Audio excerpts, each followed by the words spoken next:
기자는 중요한 직업입니다. 사회를 하나의 유기체로 볼 때 기자는 감각세포와 같은 역할을 맡고 있죠. 안팎의 자극을 느끼고 위기 상황을 경고하는 감각세포는 유기체의 존속에 필수적인 역할을 수행합니다. 기자 역시 이와 같습니다. 한 사회의 상황을 진단하고 문제를 드러내 알림으로써 사회가 지속되는 데 중차대한 역할을 수행하기 때문입니다. 오늘 다룰 영화 스포트라이트의 주인공은 바로 기자들입니다. 보스턴 글로브지의 특별 취재팀 스포트라이트 소속으로 가톨릭 교단, 나아가 보스턴 전체의 문제를 고발하죠. 보스턴은 미국 동부 매사추세츠주에 자리한 도시입니다.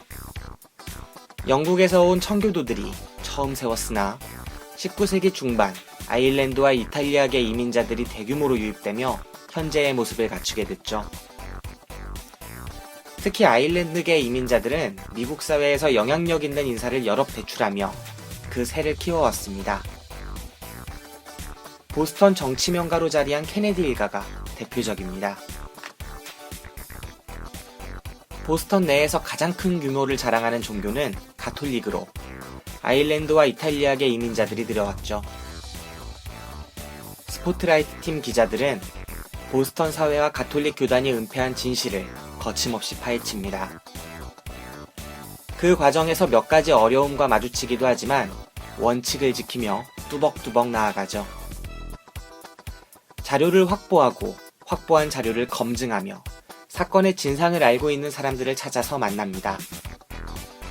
그리고 진실이 제 모습을 갖췄을 때, 그로부터 잠든 시민의 양심을 일깨울 수 있게 되었을 때 보도하죠. 이들의 모습을 보며 기자란, 언론이란, 또 시민이란 어떠해야 하는지에 대해 많은 생각을 했습니다. 그 생각들을 지금 여러분과 나누려 합니다. 그럼 무비신의 영화방 방송을 지금 바로 시작하겠습니다.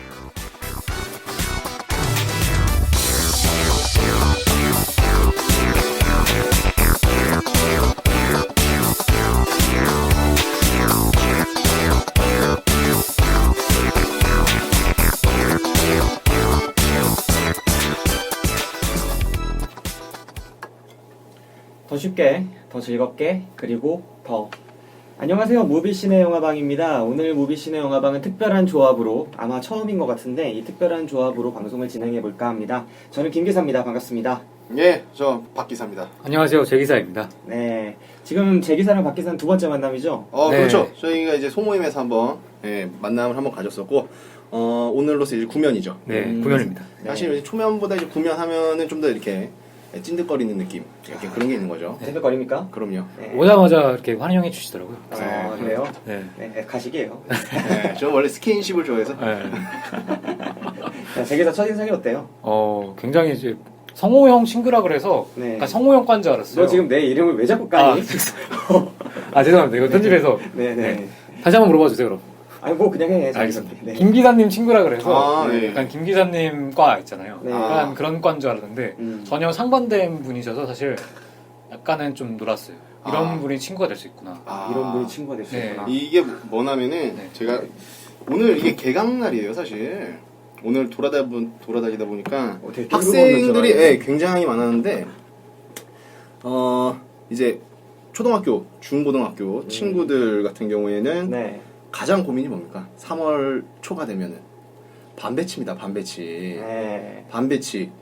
반배치 아무렇게나 돼도 되지. 신경을 안 쓰고 있다가 사실은 그 반배치가 여러분들의 어떻게 보면은 나이 먹고서 그 평생의 친구를 뒤바꿀 수가 있습니다. 굉장히 중요한 거예요. 네, 반배치 잘못됐으면 그냥 좆됐다 생각하시면 됩니다. 약간 경고성 멘트인가요? 그렇죠. 지금. 운명이다. 네. 이게 왜 이게 나왔냐면 진짜. 사실 이 친구랑 저랑 이제 고등학교 1학년 때 같은 반이 안 됐으면은 사실 친구로 만나기가 좀 힘들었죠. 그렇죠. 네, 왜냐면은 이 친구의 친구들도 또 다르고 제 친구들도 또 다르다 보니까 또 둘이 이제 공통점이 좀 있었어요. 같이 이제 취미를 하는 게 있어갖고 그렇게 해서 친해진 거죠. 네. 뭐였죠, 그 취미는? 축구 보는 게 아. 그때 당시에는 이제 해외 축구를 볼 수 있는 루트가 없었어요. 네. 네, 그러다 보니까 뭐 인터넷에서 그 문자 중계 뭐 이런 거 보면서 네. 이야기할 수 있는 친구가 별로 없던 거죠. 지금 해외 테니스 보는 애들이랑 비슷할 거야. 뭐 숫자가. 그렇죠. 아. 네. 해외 테니스 한 23위랑 38위 정도 뭐 붙는 이야기 뭐 이런 거를 같은 반에서 나눌 수 있는 친구가 없죠. 네. 네, 그러다 그런 보니까 느낌이었어요. 예, 이제 학교 가서 이제 그런 얘기하고 그러다 보니까 이제 친해지고 어른 돼서도 뭐 그런 취미 그런 게 비슷하다 보니까 뭐 축구장을 간다던가 뭐 그러면서 이제 친해지는 거죠. 그러니까 반배치가 잘못되면은 큰일 난 거다. 네, 생각하시면 됩니다. 그러고 보니까 뭐 3월 오늘이 진짜 되게 중요한 날이네요. 어른 그렇죠. 되니까 거의 못 느꼈는데 맞죠. 스스로 어른이라고 표현하니까 좀 그렇네. 못 느꼈는데 지금 애들한테는 지금 1년이 시작이 정말 큰 경험일 거 아니에요? 그럼요. 오늘 뭐 이제 새내기들도 굉장히 많더라고요. 더군다나 네. 제 막내 동생이 중학교 올라갔습니다. 그래요? 오늘 같은 날은 이제 한번 전화해야죠. 지금. 네. 전화해서 어땠냐 친구들. 아. 성호 형 같은 친구 있니? 죄송합니다. 제기사는 요즘에 약간 꼰대 같아요? 저요? 동생한테? 아니에요. 동생은 좀 아껴줘야죠. 아껴줘요? 아껴주고 있습니다. 쿨하게. 네. 얼마 전에 카드 줬습니다. 신용카드 주고 하루에 한 달에 5만 원까지 써라. 괜찮네요. 네. 중학생이 5만 원이면은. 그러네, 괜찮네.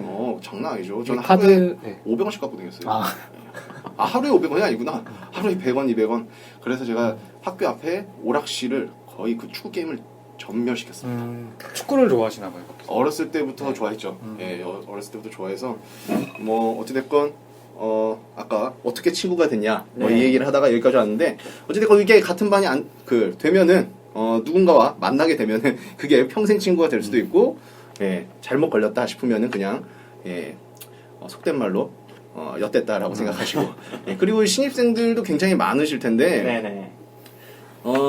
제가 이 근처에 오다 보니까 이쪽에서 차 대고 걸어왔거든요. 네네. 걸어오다 보니까 뭐 파티를 하러 굉장히 많이 가더라고요. 개강 이제. 파티. 예. 시작됐구나. 예, 누군가가 인솔을 하고 그 뒤에 거의 뭐 개미떼처럼 막 우르르 몰려가는데 가고 싶다. 예. 제가 이 방송을 들으시는 여자 신입생 여러분들께 좀 충고를 말씀을 드리면 남자 선배들을 다 조심하시기 바랍니다.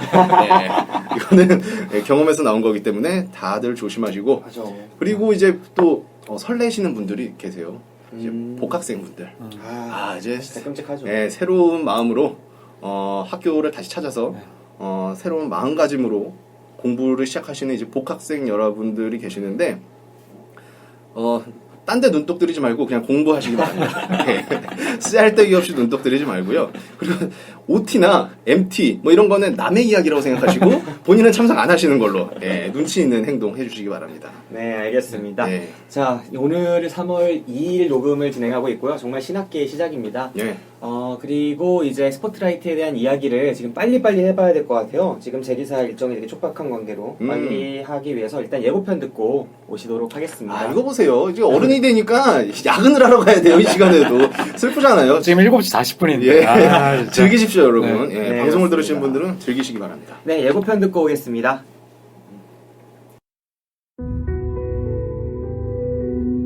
I know there's things you cannot tell me. But I also know there's a story here, and I think everybody will hear about it. Do you think your paper has the resources to take that on? I do. Do you? The Boston priests molested kids in 6 different parishes over the last 30 years. The church found out about it and did nothing. We haven't committed any long-term investigative resources to the case. No, we haven't. And that's the kind of thing your team would do. Spotlight? Guys, listen. Everybody's going to be interested in this. Obviously, the church will fight us very hard. Trying to get some background information. I don't want you recording this in any way, shape, or form. Nothing. We understand you've settled several cases against the church. I can't discuss that. There aren't any records of any of these settlements. Nope. When you're a poor kid from a poor family, and when a priest pays attention to you, it's a big deal. How do you say no to God? Spotlight. The tip line. You think he's got something? I want to keep digging. We need to focus on the institution. Show me that it came from the top down. They'll try to silence anyone who speaks out. You leave me alone, you hear me, goddammit? 6% act out sexually. 6% is 90. 90 priests. If there were 90 of these bastards, people would know. Maybe they do. You're going to give me the names and the names of their victims. Are you threatening me?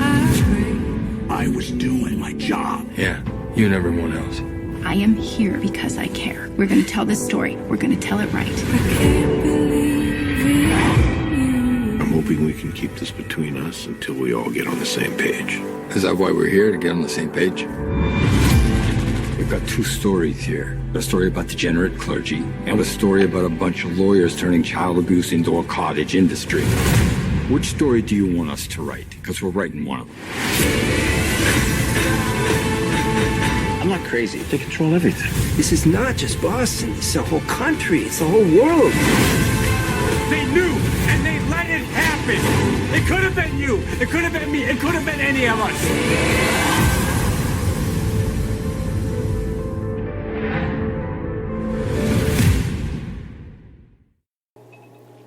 미국의 일간지 중에 그 3대 일간지라고 해요. 저는 사실 자세히 모르는데 그 중에 하나인 이제 보스턴 글로브 일간지 보스턴 글로브 내에서 이제 스포트라이트라는 팀이 있죠. 네. 예, 그 팀은 어떻게 보면은 비밀 조직 비슷하게 갖고 어떤 기사거리를 캐내는 중요한 기사거리를 캐내는 그런 팀인데 그런 팀에서 제대로 된 건수를 하나 잡았습니다. 예, 그 천주교 그러니까 신부님들의 이제 성추행 사건을 조사를 하다가 생각보다 이제 사건이 커져가는 그런 이야기를 다루고 있습니다. 네. 보스턴 글로브의 특수팀이죠. 특별취재팀. 특별취재팀인 스포트라이트라는 팀의 이야기고요. 그 팀 이름이 그대로 제목에 반영이 됐네요. 이 팀의 실화입니다. 보스턴 지역의 천주교에서 어떤 신부들, 일련의 신부들이 지속적으로 아동 성추행을 했는데 그거를 조직적으로 보스턴 사회, 특별히 카톨릭 사회에서 그것을 은폐해왔다. 그런데 이 팀, 4명으로 이루어진 이 특수팀이 그걸 끝까지 파헤쳐서 결국은 진실을 밝혀내는 이야기다. 이게 영화의 기본적인 줄거리가 되겠습니다. 제기사 이 영화 어떻게 해봤어요?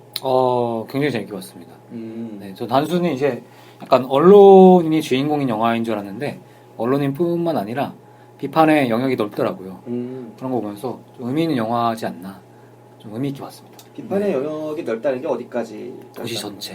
도시 전체? 네, 백인 사회. 그러니까 단순히 범죄를 저지르는 사람들뿐만 아니라 범죄를 묵인하고 옆에서 이제 방관하는 사람들까지도 범죄가 될 수 있다. 약간 그런 느낌을 받아가지고 네. 최근 또 위안부 사건도 있고 해가지고 좀 많이 와닿았습니다. 네. 메시지를 좀 크게 네. 읽은 제기사입니다. 박 기사 같은 경우는 이 영화 어떻게 봤나요? 저 역시도 뭐 제기사님과 같이 좀 이렇게 좀 크게 봤는데 저는 좀 더 크게 이 천주교 전체 뭐 이런 걸 보게 되더라고요. 네. 그리고 개인적으로는 제가 만약에 언론인이었으면 정말 이제 불타오를 수 있을 만한 그런 영화였을 텐데 제가 언론인은 아니기 때문에 네. 언론 그쪽에 종사하고 계시는 뭐 김 기사분이나 뭐 그런 분들은 굉장히 불타오를 수 있는 그런 영화가 아닌가. 그러니까 이제 언론은 고시를 준비하는 학생들은 꼭 한번 봤으면 하는 그런 영화였던 것 같습니다. 네, 특별히 이 영화가 어떤 대단한 드라마를 그린 것 같진 않아요. 영화 전체를 놓고 보면은 물론 대단한 일이긴 하지만 우리가 얼마나 극적인 영화들을 많이 봐왔습니까? 근데 이 영화를 보다 보면 그렇게까지 되게 기발한 방법으로 어떤 진실을 감춰졌던 걸 파헤치고 폭로하고 이런 게 아니에요. 되게 원칙적인 취재를 해서 결국은 감춰져 있던 걸 밝히는 이야기거든요. 이 영화를 보면서 어떤 많은 언론인들이 그런 생각을 하지 않을까 싶어요. 언론의 기본이 무엇일까? 진짜 좋은 언론인이 무엇일까? 나는 그걸 하고 있을까? 그런 생각들을 많이 자성하게 만드는 영화가 아닐까 싶었습니다. 이 스포트라이트. 여러모로 이 영화에 대해 이야기할 게 많은데 특별히 이 영화 지금 이 시점에 이야기를 한다면 먼저 아카데미 얘기를 안 할 수가 없겠죠. 그렇죠. 네, 아카데미 작품상 수상했습니다. 이 영화가 작품상을 받은 이유가 뭘까요? 뭘까요? 아무래도 이렇게 사회적으로 던지는 이런 메시지, 약간 고발성 이게 좀 많은 사람들한테 좀 크게 다가오지 않았나. 그래서 사실 이런 게 좀 영화제 같은 데서 좀 강하잖아요. 이런 네네. 영화 자체들이. 그래서 이번에 작품상을 타지 않았나 라는 생각을 했었습니다. 네, 연출 자체도 전반적으로 과장된 구석이 많이 없고 되게 뭐랄까요, 담백한 느낌이 강하죠. 영화가 건조하진 않아요. 필요할 때 마음을 딱딱 울려줄 수 있는 코드들은 적절히 배합을 하고 있지만 그렇다고 해서 과장되거나 너무 극적으로 흘러가서 감정을 자극하는 느낌은 없거든요. 그냥 무난하게 물 흐르듯이 흐르고 그 말 그대로 4명의 기자들의 모습을 담담하게 잡아냅니다. 네, 원칙에 상당히 충실한 영화라는 생각이 들었고 그러면서도 앞뒤에 짜임새라거나 디테일들이라거나 이런 데 신경 쓴 흔적이 많은 영화라서 재밌게 볼 수 있는 영화지 않았나. 네, 그런 점이 높이 평가되지 않았나 싶었습니다. 자, 이 영화에 대해서 이제 한 부분씩 이야기를 해볼게요. 이 영화 좋게 본 부분 있으면 제 기사 먼저 하나 얘기해 줄까요? 저희가 어제 김 기자님이랑 계속 얘기를 했었는데 네. 이 영화는 각본이 굉장히 좋습니다. 영화 연출적으로 되게 신기원적인 연출의 어떤 스킬 뭐 이런 걸 쓰진 않았어요. 되게 담담하게 연출을 하는데 그 각본 자체가 굉장히 촘촘합니다. 예를 들면은 그 스포트라이트 팀의 수장인 마이클 키튼이 네. 계속 이제 성폭행범을 찾습니다. 근데 그렇게 계속 성폭행을 당한 그 어린 사람들을 그 피해자들을 찾고 있는데 알고 보니까 자기의 고등학교 친구 중 한 명이 성폭행범이었던 거예요. 그러니까 그런 식으로 뭔가 이제 주인공들의 백그라운드랑 지금의 사건이랑도 계속 연관을 시켜놓고 고등학교 때 친구 중에 한 명이 성폭행범이라고요? 성폭행을 당한 친구, 피해자죠. 아, 피해자? 네, 피해자였던 네. 거죠. 그죠. 네, 그런 식으로 이제 좀 연결고리를 많이 만들어 놓은 각본인 것 같아요. 그런 면에서 되게 촘촘한 각본이 좋았어요, 저는. 네. 친구라기보단 동창. 동창. 제목을 할 수 있을 것 같고, 이게 그런 얘기가 나오잖아요, 중간에. 그 동창을 먼저 만나서, 처음에는 이 동창이 성공적으로 잘 살고 있는 것처럼 보여서 이야기를 하다가, 그때 이제 성추행에 대한 이야기를 하니까, 성폭행에 대한 이야기를 하니까 갑자기 무너지잖아요. 진짜 슬퍼하고. 그리고 나중에 이제 이 친구가 학교에 찾아가서, 그 보수적인 학교, 이제 학교에서 업무를 하는 사람들을 만나서, 내가 전에 그 사람을 만나고 왔다. 그러면서 이 사람이 계속 학교에 있던 그 동창은 성공하신 분이 왜 그러십니까? 우리 학교 동창이 여기에서 그냥 그만두라는 식으로 이야기를 하는데 당신 학교 다닐 때 무슨 운동했냐고. 그러니까 그 친구가 풋볼했다고 그러잖아요. 그러니까 나는 육상 트랙에 있었다. 육상했다. 그런데 하키하던 친구를 내가 만나고 왔는데 그 친구는 성추행을 당했다. 근데 이 성추행 당한 애가 그런 얘기를 하더라. 내가 왜 선택돼서 내가 왜 성추행 당한지 모르겠더라. 그러니까 결국은 그거다. 이 사람이 그 사람이 코치였기 때문에 하키팀 코치였기 때문에 이 사람을 성추행한 거다. 그 사람이 육상팀 코치였으면 내가 될 수 있었고 그리고 너희 풋볼팀 코치였으면 네가 될 수 있었다. 정말 우연적인 것이었고 뭐 그런 이야기를 하죠. 맞아요. 네, 진짜 그런 게 참 매력 있는 장면들이 계속 이어졌던 것 같아요. 네. 밖에서는 어떤 장면이 기억이 나세요? 저는 이제 전체적으로 영화에 대한 이야기를 좀 해보면은 사실 초반에는 약간 복잡했어요. 이게 이름들이 많이 나오고 막 그러다 그죠. 보니까 인물도 많고. 예, 자막을 따라가느라고 그리고 그 인물이 누군지 대입해 보느라고 네. 정신이 좀 없어갖고 좀 산만한 느낌을 좀 받았었는데 이제 초반을 딱 지나고 나서부터는 계속된 긴장감이 그냥 쭉 이어지죠. 네. 그러니까 이게 롤러코스터 타듯이 막 이렇게 감정 기복이 큰 게 아니라 그냥 잔잔하게 계속 가는 긴장감인데 사실 그런 거는 사람이 좀 지치거든요. 네네. 예, 2시간 동안, 1시간 반 동안 이렇게 계속해서 긴장감을 준다는 거는 사람을 좀 지치게 하는데 이 영화는 다 보고 나서도 그렇게 지친 감이 없었어요.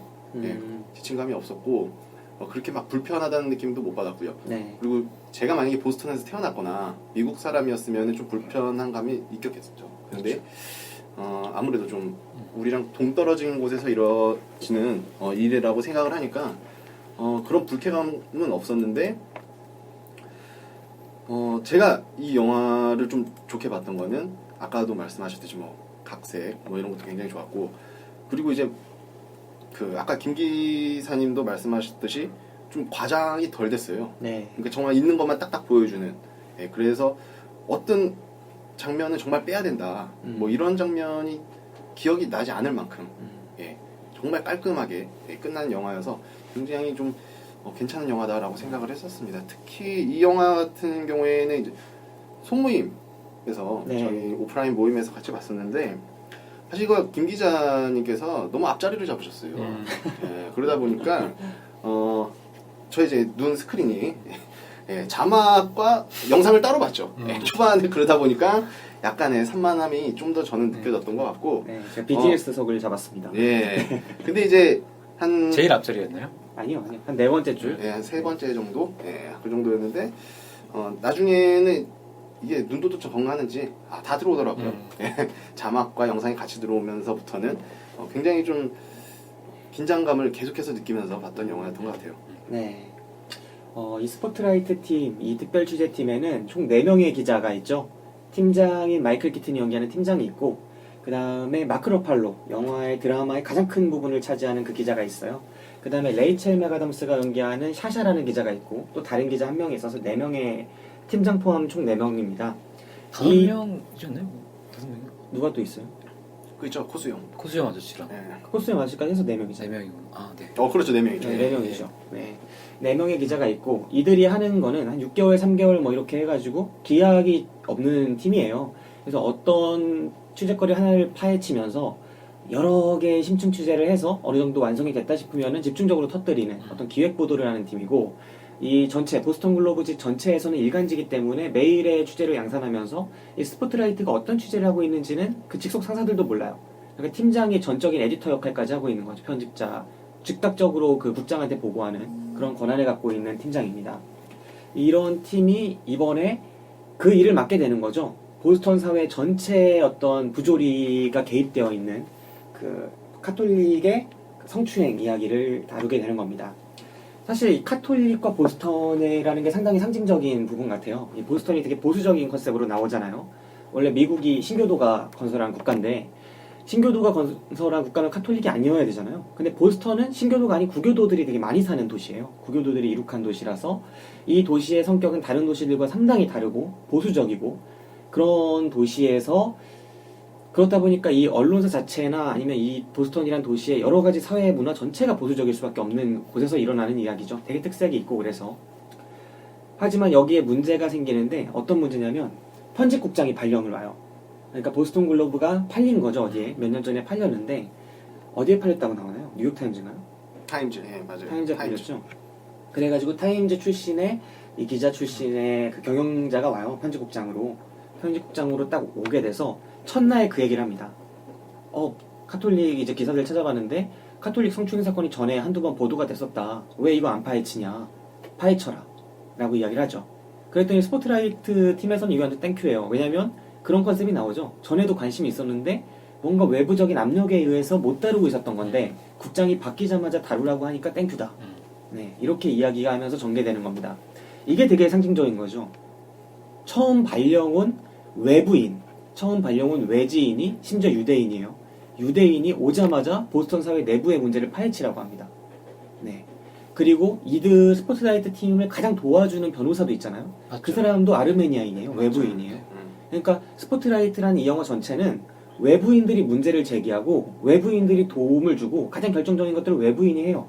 근데 그거를 주체적으로 해결하는 주체들은 보스턴 사회 내부의 가장 보스턴적인 사람들이죠. 보스턴에서 태어나서 보스턴에서 쭉 그 부조리와 옆에서 지내왔던 사람들.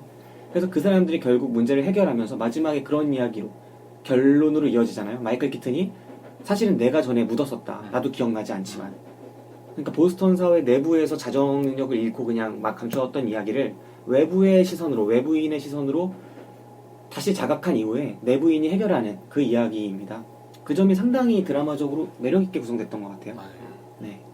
그래서 기억나는 장면이 처음에 그 스포트라이트의 팀장인 마이클 키튼과 그 편집국장이 만나서 대화할 때, 편집국장 의도를 모르잖아요. 그래서 우리 팀을 폐쇄하려고 왔는지 설마, 상업성이 없으니까. 맞죠. 그래서 서로 떠보기를 하는데, 그때 처음 읽고 있었던 책 기억나세요? 그 편집국장이 뭐죠? 밤비노의 저주에라는 책이었어요. 그러니까 보스턴 레드삭스가 베이브 루스를 뉴욕 양키즈로 넘기고 나서 한 번도 우승을 못했다라는 이야기. 네, 보스턴 사람들에게 정말 큰 이미지와 그런 어떤 미신과도 같은 그런 이야기. 그러니까 이 사람이 야구에 관심 없잖아요. 야구에 관심 없다고 나오는데 이 이야기를 읽고 있었다는 게, 이 인물은 처음부터 보스턴 사회의 특성을 관심을 갖고 있었던 인물이구나라는 걸 보여주는 소품이었고, 영화에 그런 디테일들이 너무나 많이 깔려 있어서 저는 영화를 되게 매력적으로 봤던 것 같습니다. 되게 캐치력이 있으시네요. 기가 막히네요. 네. 캐치력 괜찮은 표현인데? 캐치력. 이상한데? 제가 좀 팔아야 될 상품 중에 캐치온이라고 블랙박스가 있습니다. 그래요? 갑자기 그런 거 얼마예요? 그런 거 한 30만 원 정도. 잘 좀 팔립니까? 잘 팔립니다. 잘 팔려요? 잘 팔립니다. 혹시 이제 스타디셀러 상품. 제 기사가 물건 많이 팔잖아요. 네. 가장 팔기 힘든 상품이 어떤 거예요? 막간으로 한번 얘기해보자면. 이 상품 오면 짜증난다. 근데 그건 상품이 아니라 네. 사실 상품을 둘러싼 사람들, 그 상품의 주인들, 아. 사장님들, 협력사들의 좀 그게 네. 힘들지 사실 상품은 정말 방송할 줄 모르네. 진짜 이쯤 되면 난감한 상품 하나 그냥 없어도 지원해도 될 텐데. 얼마 전에 그런 상품이 있었어요. 예. 변기 에티시라고 네. 변기에 에어 커튼을 달아가지고 변기 냄새를 못 올라오게 하는 상품이 있었는데 아, 그런 거 있어요? 네, 창의적이죠. 네. 그런 건 얼마예요? 198,000원이었어요. 비싸다. 안 비대네. 30대 팔렸습니다. 아, 진짜요? 엄청 안 팔렸습니다. 그래요? 네. 그래서 그런- 30대는 팔았네. 네. 최고 못 팔았던 게 그거예요? 근데 그거는 제 선배 상품인데 제가 도와줬던 상품인데 네. 뭐 많죠. 뭐 그런 상품 엄청 많죠. 이게 다 요즘에 여기저기 창조혁신센터가 많이 생기지 않았습니까? 네. 거기서 이제 많은 이제 창의적인 제품이 오는데 약간 좀 난감한 상품들이 많아요, 사실. 가장 저조했던 상품 뭐예요? 판매 저조. 그거죠, 사실. 그거였던 것 같아요, 생각해보니까. 뭐요? 변기? 네, 변기 에티시. 그 제품. 네. 제일 잘 팔리는 건. 잘 팔리는 건 맞습니다. 되게 많아가지고 네. 이것저것 아줌마들이 이제 아침이나 저녁 시간 딱 19시 넘으면 쇼핑하기 시작하더라고요. 아, 그래요? 네, 그때 되면 이제 그렇죠. 저희 와이프도 19시 넘으면은 네. 앉아 있습니다. TV 앞에. 네. 예. 그렇습니다. 뭐가 계속 결제가 되고요. 예. 그럼 문자가 오시나 봐요? 문자가 다 오죠. 저한테. 아, 그래요? 다 오고요. 택배 아저씨들도 밤늦게까지 열심히 일하시더라고요. 예, 그렇습니까? 저희 집에 방문을 자주 하십니다. 예. 마케사님 결혼하셨고. 저는 했죠. 네, 요남입니다. 한 3년째 정도 됐습니다. 가진 자예요? 네. 아니 반지가 되게 특이하셔가지고. 이거요? 네. 예, 결혼하셨구나. 예. 뭐 할아버지한테 물려받고 그런 반지가 아니고요. 네. 예, 결혼 반지입니다. 예, 예. 네. 할아버지한테 물려받았다기엔 좀 세련되죠. 네. 예. 다이아인가요? 그럼요. 다이아. 진탱 다이아입니다. 네. 예. 밖에서 저 왼손목만 잘라도 좀 돈 될 거예요. 시계에도 달리고. 예, 많이 달려 있습니다. 네, 그렇습니다. 뼈도 두껍고요. 자, 이제 본격적인 영화 이야기 다시 한번 돌아가서 이야기를 해보면 또 어떤 부분 이야기해볼 만한 장면이 있을까요? 그리고 이게 좀 한번 짚고 넘어가야 될 게 네. 편집국장 있잖아요. 네. 그 축구 혹시 좋아하시면은 그 리버풀의 클롭 감독 있어요. 싱크를 높죠. 저는 네. 진짜 네. 깜짝 놀랐어요. 그리고 말수도 좀 약간 그렇게 입도 좀 커갖고 네. 저는 좀 깜짝 놀랐고 편집국장 그 밑에 또 흰머리 아저씨 있지 네. 않습니까? 네, 그렇죠. 예, 그분은 약간 그 대시앙. 기계 대시앙? 약간 마른 대시앙 비슷하게 생겼어요. 이게 막 겹치니까 네. 저는 보기가 참 너무 겹쳐서 가끔 헷갈릴 때가 있었습니다. 네. 그 배우가 리브 슈라이버라는 배우인데, 이 리브 슈라이버가 좀 유명한 게, 이 아내분이 유명하죠? 아내분이 나오미 와츠예요. 그렇습니까? 네. 독일 분이세요 혹시? 리브 슈라이버 독일 사람이죠, 원래. 네, 그래서 이제. 마인츠? 아니야? 마인츠일 수 있잖아. 네. 고양이. 네, 그럴 수도 있죠. 이 클롭 감독과 어떤 큰 그런 유전적인 연관이 그렇죠. 있을 수도 있어요. 그럴 수 있어요. 상당히 사실 비슷하거든요. 네, 느낌이. 진짜 비슷해요. 네, 비슷한 진짜 느낌이라. 비슷해요. 네. 상당히 지장일 거라는 느낌이 오죠. 의리도 있을 것 같고. 네, 그런 생각이 듭니다. 리브 슈라이버, 네, 그 배우도 있었고, 사실 배우들 면면을 살펴봐도 좋은 배우들이 되게 많아요. 저는 헐크 형님이 너무 좋더라고요. 이 영화 최고의 그 헐크 형이 최고죠. 네, 그 미세한 부분이었죠. 계속해서 뭐 주머니 한쪽 손에 주머니에 손 넣고 계속 막 이렇게 약간 꾸부정해갖고 다니는데 네. 그 모습을 계속해서 보여주거든요. 그 되게 작은 디테일일 텐데 네. 굉장히 좋았습니다. 맞아요. 네, 이게 분명히 그 기자 중에 어떤 그 실제 그 기자일 수도 있고 아니면 다른 기자일 수도 있는데 기자 중에 한 명을 몸짓에 카피한 거다라는 생각이 되게 많이 들더라고요. 이 스포트라이트 팀이 네. 다 실존 인물이 있습니다. 네. 그리고 검색을 해보시면은 네. 얼굴 생김새가 굉장히 다 똑같아요. 비슷해요? 완전 똑같습니다. 레이첼 메이덤스처럼 생겼어요? 네, 똑같습니다. 다 똑같습니다. 그래서 심지어 마크 로팔러가 이제 나무 조연상 오르지 않았습니까? 네. 그때 실존 인물이 와가지고 같이 카메라 앵글이 계속 비춰주는. 음. 누가 마크 로팔러인지 모르는 상황. 네. 네. 진짜 이 마크 러팔로의 연기는 되게 인상적이었죠. 그 디테일 하나하나. 네, 특별히 그 저희 아카데미 방송할 때 제 기사가 택시 얘기했었잖아요. 하죠. 네. 그 한번 장면 한번 묘사해 주시죠. 그 이제 법원에서 나오는 장면입니다. 무슨 장면이 흥분을 있어요? 하면서 이제 결국 잡았어요. 네. 이제 제대로 된 증거물을 잡아가지고 흥분을 하면서 택시를 잡는 그 찰나의 장면인데 예. 그 장면은 제가 이제 일생을 이제 택시 잡는 장면을 여러 번 봤지만 예. 그 장면만큼 이제 어떤 참 기자의 모습을 딱 10초 안 택시 잡는 모습으로 담아내는 그런 배우 존경. 정말 멋있었죠. 네. 저는 그 장면뿐만 아니라 한번 법원으로 뛰어가는 장면이 또 있어요. 그 이제 아르메니아 변호사랑 같이 협동 작업을 몇 번 하는데 그 변호사가 그러죠. 정말 기발한 방법으로 그러니까 법적인 그 절차적인 방법으로 그 비공개되어 있었던 문서를 공개화시켜 놓은 거예요. 하지만 마크 러팔로한테 그러죠. 네가 저기 법원에 가면은 그 서류는 사실 없을 거다. 공개됐지만 이미 카톨릭이 빼갔을 거다라는 뉘앙스로 말을 해요. 그래서 마크 러팔로가 말이 안 된다. 카톨릭이 무슨 법원에 있는 내부 서류를 빼놨다고? 그렇죠. 네. 라고 말을 하면서 얘기해요. 그러니까 지금 공개돼 있으니까 가서 확인해보라고. 그랬더니 너 없으면 진짜 있으면 죽을 줄 알아 하면서 뛰어가죠. 그때도 정말 저는 맞죠. 이 네. 진짜 기자 같다 네. 느낌이 되게 많이 네. 들었습니다. 그냥 되게 조련되지 않은 참 기자 모습. 네. 뭐 저돌적이면서도 굉장히 이제 정의만을 바라보면서 살아갈 것 같은 그런 기자의 모습이 행동 하나하나 드러나더라고요. 저는 약간 이제 저의 우울한 기자 생활 조금 했다 생각하면은 그런 모습을 보이는 장면도 있었어요, 사실. 처음에 아르메니아 변호사 만나러 갔는데 안 만나주잖아요. 기억나세요? 안 만나줘가지고 이제 계속 오지 말라고 그래요. 있으면서도 나가라고 그러고. 우리가 몰래 들어갔는데 얘기 몇 마디 나누다가 나가라고 그러고. 근데 거기 앞에서 기다리잖아요. 맞죠. 기다리다가 이제 엘리베이터 타는 장면도 있고 중간에 길에서 몰래 기다리고 있다가 같이 우연히 만났다고 하면서 따라가는 장면도 있고 이런 거 제가 볼 때는 되게 많은 사람들이 시도하거든요. 치대기라 그런가요, 그런 걸? 네, 치대기라고 좀 그런 표현은 잘 모르겠는데 어쩔 수 없이 하게 되죠. 꼭 만나야 되는 사람인 경우엔 그렇게 하게 되는데 이런 거를 진짜 잘 보여줬던 것 같아요. 그 배우의 그런 만나려고 하는 그런 의지나 이런 상황들 그리고 그 사람이 나쁜 사람이 아닌데 안 만나주잖아요. 그런 모습들. 그 사람이 언론에 되게 질려있는 모습, 좀 회의를 갖고 있는 모습들 그런 모습들을 영화가 디테일하게 되게 표현한 부분들이 아니었나 싶었습니다. 그 영화 그 장면을 보면서 수많은 이제 영업인들이라고 그러죠. 예, 그런 분들은 공부를 많이 하시지 않을까. 예, 많이 생각을 하네요. 영업인들도 진짜 그런 일이 많을 맞죠. 것 같아요. 그렇죠. 네. 자, 과거 영업이었던 박 기사 같은 경우에 가장 슬펐던 영업의 순간 하나. 저요? 네. 저는 그냥 던집니다. 예. 영감 주면 그냥 던지고. 뭐 앞에서 예, 던지고. 아예 그냥 얼굴을 마주하지도 않는 경우도 많죠. 예. 거의 송강호네요. 예, 거의 한 2시간씩 앉아있고 그래요. 네, 변호인의 송강호네. 한 3분 얘기하려고 2시간씩 앉아있기도 하고. 아, 예, 뭐 그렇습니다. 예, 네. 뭐 많은 분들이 그렇게 밥 벌어먹고 사시겠지만 네. 예, 밥 벌어먹고 사는 게 그렇게 맞죠. 쉬운 거는 아니더라고요. 네, 저렇게 분투해야만 저런 왼손목을 가질 수가 있어요. 아, 예, 그렇습니다. 네, 그렇습니다. 또 기억에 남는 장면들 하나씩 또 이야기를 해볼까요? 제기사 이야기해볼 만한 장면이 있을까요? 뭐 섬뜩했던 장면이 한 장면이 떠오르네요. 섬뜩했던? 네, 이제 저희가 말했던 그 레이첼 메가담스나 마이클 키튼, 마크 러팔로 말고 한 명 더 있습니다. 아, 네. 그분 누구죠? 이름이 뭐죠? 모릅니다. 약간 코스염 코스염 아저씨가 코스염 있는데 아저씨. 그 코스염 아저씨도 되게 그러니까 말 수는 없으신데 굉장한 이제 저널리스트 중에 하나예요. 그래서 집에까지 와서 야근을 계속 하십니다. 네. 막 이제 천주교 신부들이 이름들이 적혀 있는 걸 보면서 이 중에 뭔가 이제 특이점 있는 사람을 계속 찾아내는 작업을 집안에서까지 하는데 그 사람들의 주소를 보는데 우리 집 옆에 있는 주소가 있는 거예요. 그분은 사실 알고 보니까 추측상 성폭행을 했던 이제 신부가 되는 거고. 네. 그래서 막 달려가는데 그 집까지 달려가지 않습니까? 그 밤에. 네. 그 장면은 이제 되게 섬뜩하더라고요. 네. 그런 장면들. 이 브라이언 디아시 제임스라는 배우라고 하는데 브라이언 다하시 제임스 이 배우가 자기 집 주변에 잠재적인 성폭력을 범했던 사람이 있고 나는 자식이 있고 어린 자녀가 맞죠. 그래서 근데 나는 계속 취재 때문에 일을 떠나야 되니까 그 냉장고에 붙여놓잖아요. 맞죠. 저 집은 절대 가지 말렴. 네.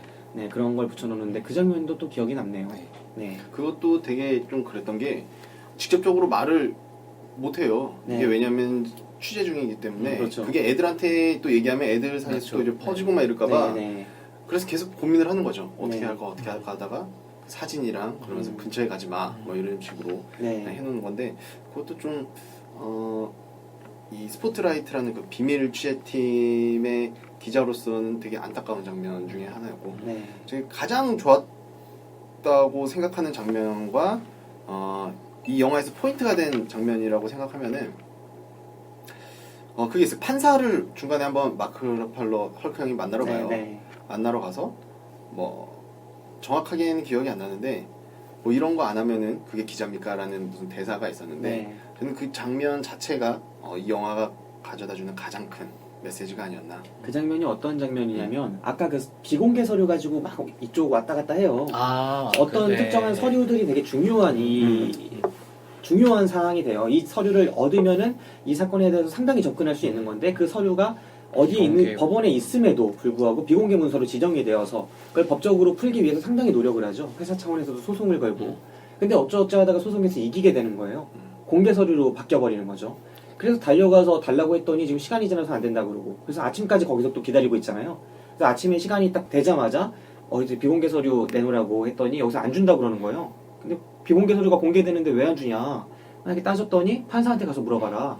이렇게 하는 거죠. 뭔가 이 장면이 암시하는 건 뒷손에서 뭔가가 이루어졌다. 공개하지 말도록 압력이 이루어졌다는 건데 법적으로 절차적으로는 하자가 없기 때문에 이 사람이 판사한테 갑니다. 그래서 왜 안 주냐? 공개해달라 이랬더니 판사가 그렇게 얘기하죠. 이 서류를 꼭 이 내용을 공개하는 게 옳은 일입니까? 그게 언론인의 길입니까? 이렇게 물어봐요. 이 서류에 담긴 걸 공개하는 게 언론인의 일입니까? 그랬더니 마크로 폴로가 바로 그러죠.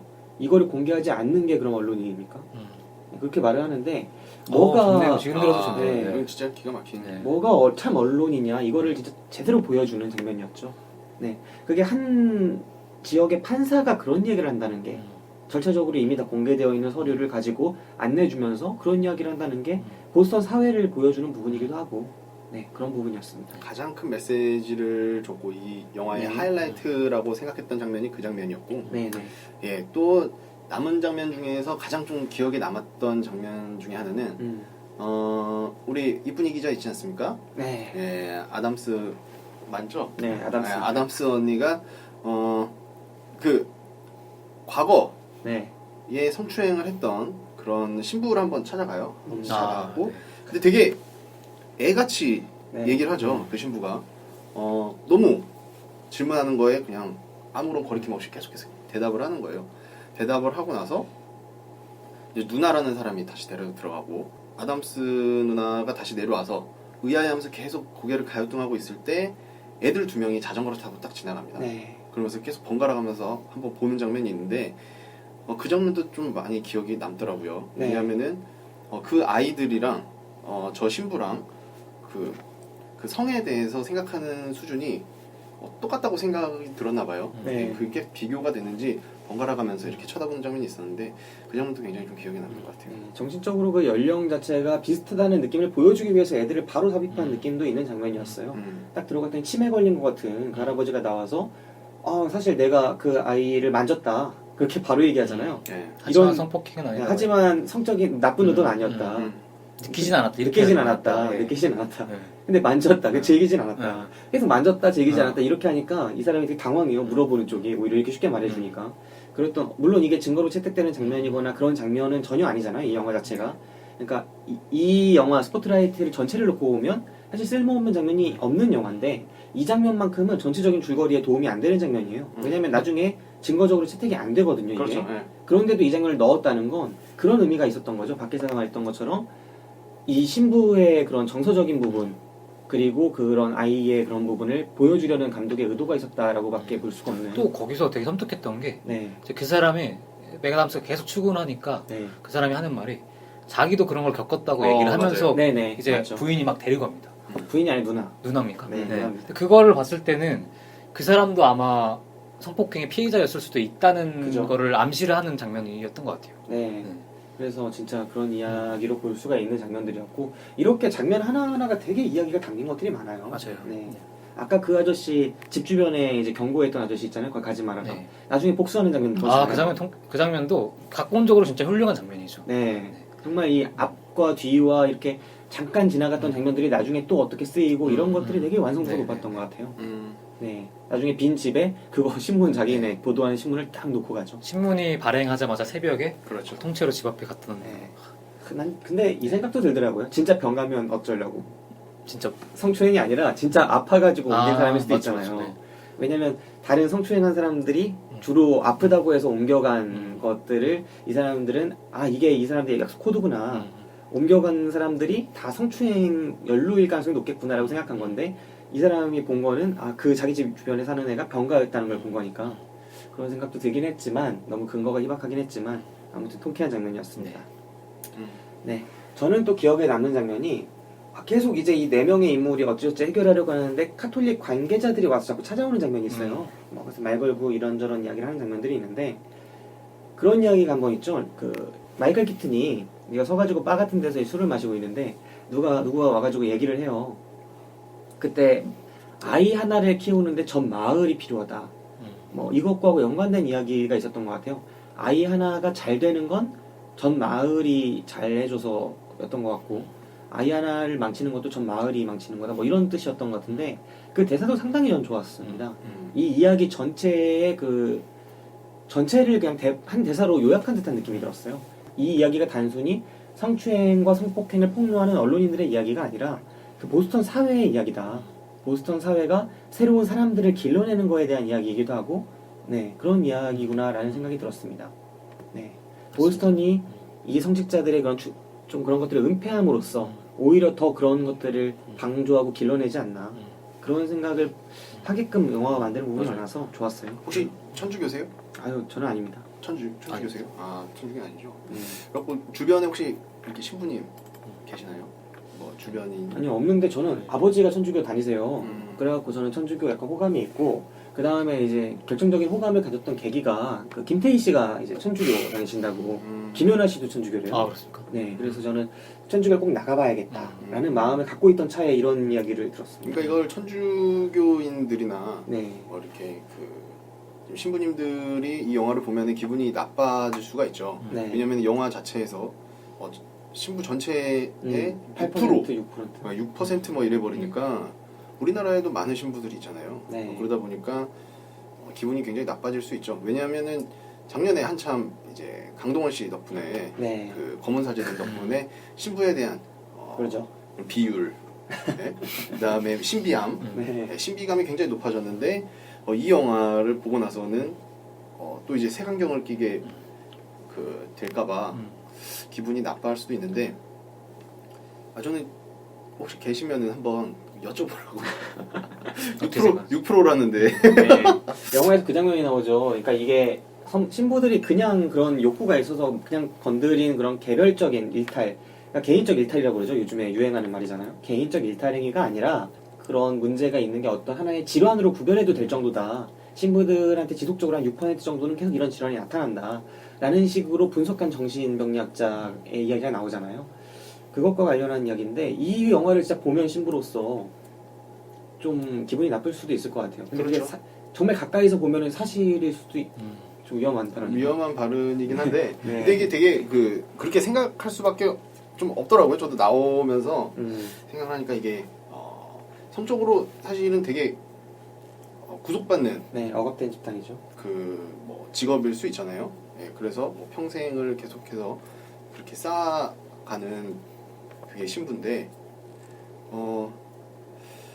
모르겠어요. 이게 제 직업 비하가 될 수도 있고 뭐 그래서 크게 얘기는 안 하겠는데 다른 쪽으로 좀 비유해 볼 수가 있죠. 좀 비슷한 상황에 놓여진 사람 직종들이 있잖아요. 옛날에 뭐 딸로 따지면 궁녀들, 그리고 뭐 옛날 화랑들, 그 다음에 최근에도 있는 직종 중에 군인들, 뭐 이렇게 좀 고립되고 성적으로 좀 억압받는 사람들의 집단에서 막 이런 비슷한 사건들이 종종 기록이나 그런 것들이 있잖아요. 그렇죠. 한 번씩 그렇죠. 분출을 해야 된다. 네. 이런 은밀한 것들이 없으려면 아예 되게 분출을 해야 된다. 네. 사실 이거 네덜란드 보세요. 마법이란다.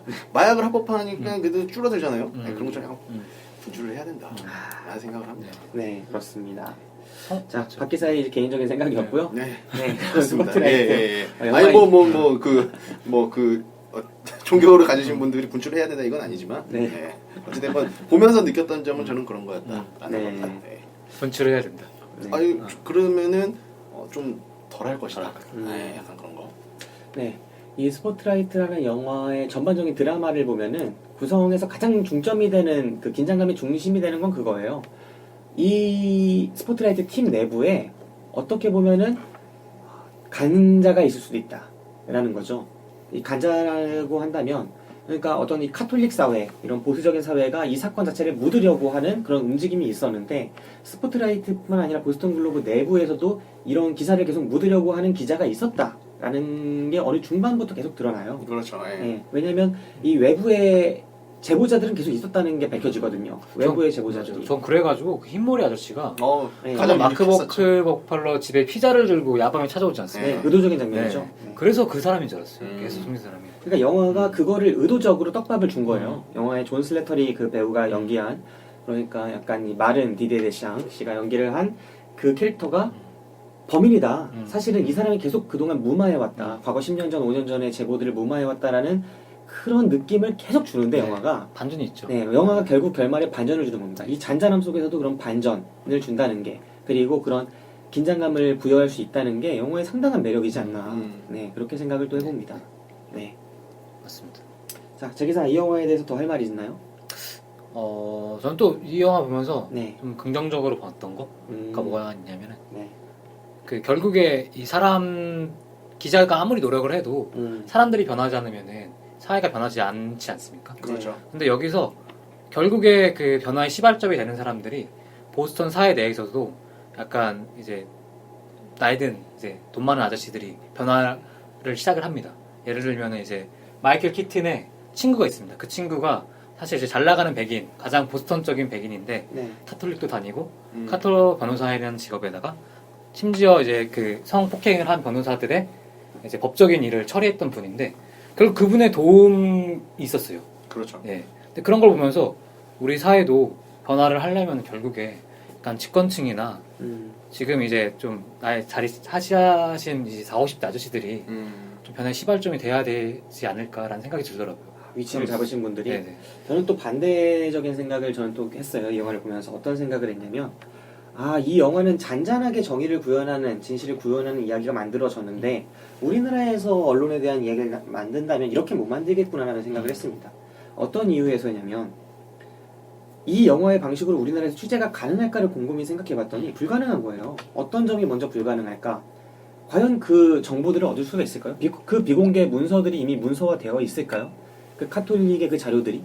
전 그 생각부터 하게 되는 거예요. 이 기록원에 저 문서들이 비공개든 뭐든 문서로서 남아있고 다 기록이 되어 있고 제가 볼 때는 우리나라라면은 그렇게 되어 있지 않을 것이고 그리고 그 다음에 영화 속에서 이 카톨릭들이 압박을 받는 방식도 상당히 이 영화 컨셉이나 이 영화 홍보에 따르면 그렇게 이야기를 하더라고요. 미국 쪽에서는 아마 상당히 카톨릭의 그런 억압이나 압박에도 불구하고 그걸 맞서서 언론이 이겨내는 드라마라고 하는데 제가 느끼기엔 그냥 말로만 그러니까 막 그런 거는 우리 보스턴 사람이잖아요. 이건 마치 우리 같은 KS 라인이잖아. 뭐 부산 사람이잖아. 우리 뭐 남이 아니다 뭐 이런 말 있잖아요. 우리가 남이가 뭐 이런 느낌의 컨셉 정도로밖에 안 나오고 뭔가 거대한 압박. 우리로 따지면 뭐 빨간 티코 어디서 발견되고 연탄불 막 펴져 있고 누구는 어디서 끌려가서 구타당하고 막 그런 식의 것들은 안 나온다는 거죠. 그러니까 정말 사람들한테 가서 공개해달라고 또 그 판사를 설득하면 판사가 주잖아요. 우리가 과연 줬겠냐고 우리나라에서. 그렇죠. 근데 그런 것들이 이 거대한 카르텔이 아니라 카톨릭도 그 600번 보도 나올 동안에 압박도 없고 그리고 뭐 기업들도 광고 빼서 그 보스턴 글로브를 괴롭히지도 않고 그리고 그 독자들은 이 보스턴 글로브에 열렬한 환호를 보내고 관심을 가지고 그런 것들이 우리랑 환경이 너무나 다르다는 걸 오히려 보여주는 것 같아서 그리고 불과 이게 1960년대 막 이런 이야기일 줄 알았어요. 근데 2001년이잖아요. 그러면 이거는 미국 사회니까 선진국이니까 저희 전통과 그런 중심이 잡혀있는 사회니까 가능한 게 아닌가라는 생각이 개인적으로 들었어요. 정말 맞습니다. 어떤 서류 한 장 받기 위해서 그렇게 노력하면 서류 하나가 갑자기 있던 서류가 없어지고 그러는 판에 여기서는 진짜 네 그런 생각이 많이 들었습니다. 그리고 편집국장 자체가 그렇잖아요. 와가지고 편집국장이 자꾸 취재해라고 하는데 그 압박을 받으면서 취재하라고 그러는데 그런 편집국장이 과연 몇이나 될까? 맞죠. 네 그랬습니다. 불가능할 것 같네요. 생각을 해보니까. 네 좀 저희한테 희망이 없는 건가요? 아니 이거 투표권이 있잖아요. 표권으로. 총선도 있고 대선도 있죠. 있지만 희망은 미비하다. 이게 라고 생각을 합니다. 네. 네. 영화에서 그러면은 박 기사 이 영화에 대해서 또 할 말이 있다면 뭐 있을까요? 그냥 이게 뭐 영화에 대한 이야기는 뭐 앞서서 두 분도 말씀을 많이 하셨고 저도 얘기를 했는데 그냥 거의 마지막으로 하고 싶은 말은 네. 좀 슬펐어요. 이게 마무리가 빅쇼트랑 너무 비슷했어요. 진짜 네, 맞죠. 그 자막이 올라갈 때 빅쇼트의 느낌이랑 너무 좀 비슷한 느낌을 많이 받았거든요. 결국은 크게 네. 처벌받거나 뭐 이런 사람들이 없다라고 하면서 그냥 자막이 올라가는 걸 보면서 저렇게 뒤집어 놔도 결국은 그냥 굴러가는구나. 그래서 좀 착잡한 마음이 좀 들긴 했습니다. 영화를 끝내는 이런 종류의 실화 바탕의 거대한 부조리에 맞서는 약한 이들이 거대한 부조리에 맞선 영화를 보여주는 상당히 이것도 사실적으로 보여주는 영화의 경우에는 끝내는 방식이 두 가지가 있는 것 같아요. 빅쇼트와 스포트라이트가 선택한 길이 있겠죠. 이 영화의 경우는 이들이 어떤 사건을 잘 해결하는 모습을 보여준 동시에 하지만 이들이 해결한 거는 거대한 악의 일부밖에 되지 않고 그렇죠. 에피소드 하나. 네, 에피소드 하나고 사실은 이거 똑같은 게 어마어마하게 많은데 손톱 못 대고 있다. 아까 박 기사가 처음에 말한 것처럼 이 영화를 보스턴 내부만이 아니라 카톨릭 전체로 확대한다면 바티칸에서는 아무것도 변한 게 없잖아요. 그렇죠. 이 이야기를 승인하지도 않았고 실제로 그런 일이 있었다라고 사과하지도 않았고 그리고 중요한 게 영화의 자막이 그거였죠.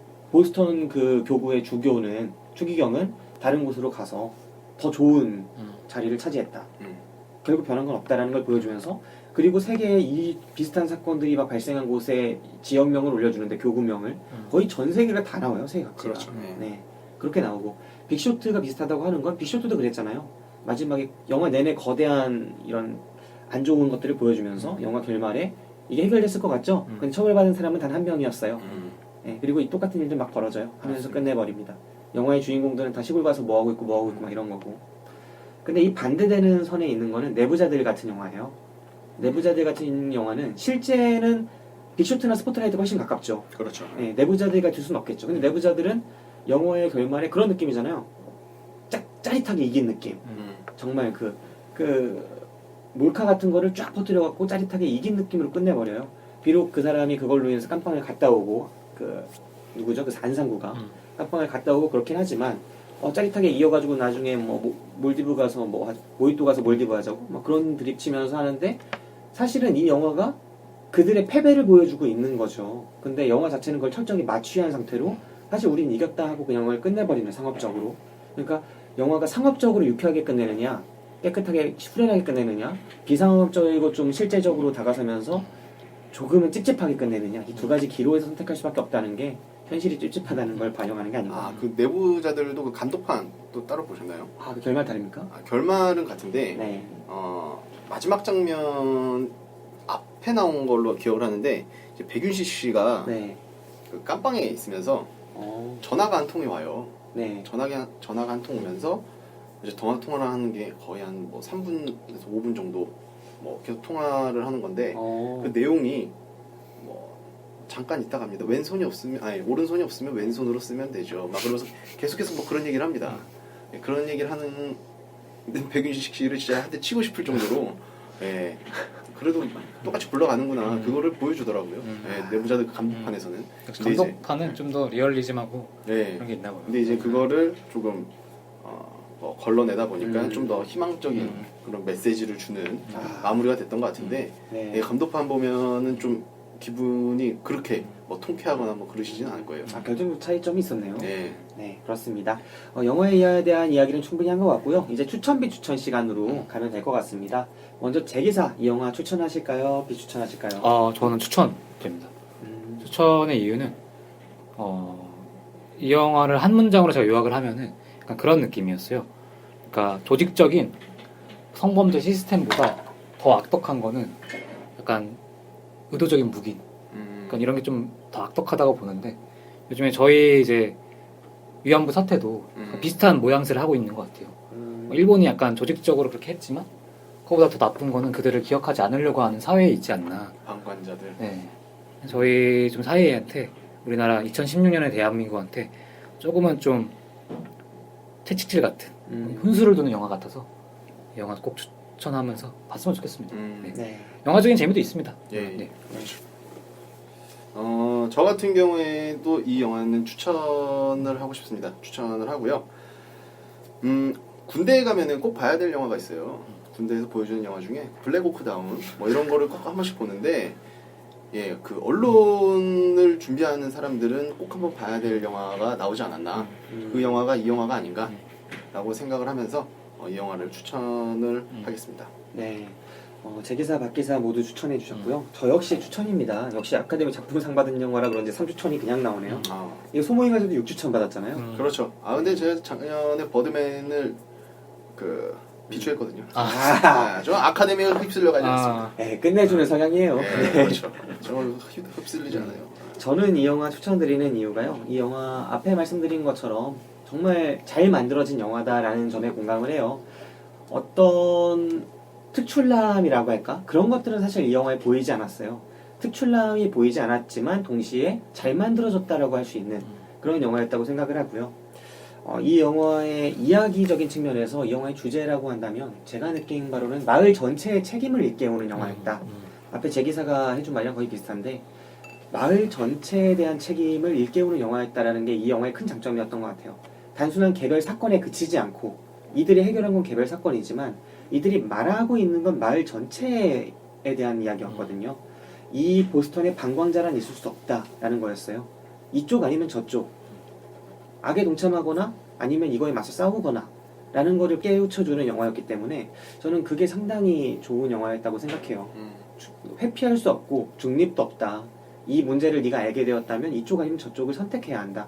그게 민주시민의 책임이다 라는 거를 보여주는 영화였고, 앞에 그 잘생긴 변호사에 대해서 이야기를 할 때도 그 사람한테 계속 그러잖아요. 계속 회피하려고 하니까 하나를 계속 결정하게 만들잖아요. 이들이 맨 처음엔 정의의 편에 서라, 아니면은 두 가지 기사가 있다.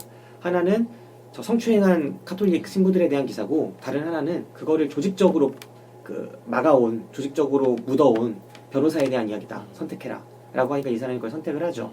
근데 이렇게 몰려서 선택하는 상황까지 가기 전에 선택을 하는 게 책임이지 않나, 그게 성인으로서의, 시민으로서의 책임이지 않나라는 거를 계속 일깨워주는 영화였습니다. 정말 또 배우들 너무 매력이 있었어요.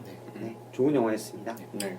자, 그럼 무비신의 영화방 어느덧 오늘 방송을 마칠 때가 됐고요. 네. 한 해 중에 가장 큰 시상식, 아카데미 시상식에서 또 두 번째로 크네요. 무비신의 영화상 있으니까. 네. 두 번째로 큰 시상식에서 네. 최고의 상을 쌍두 받은- 마차죠. 네. 쌍두.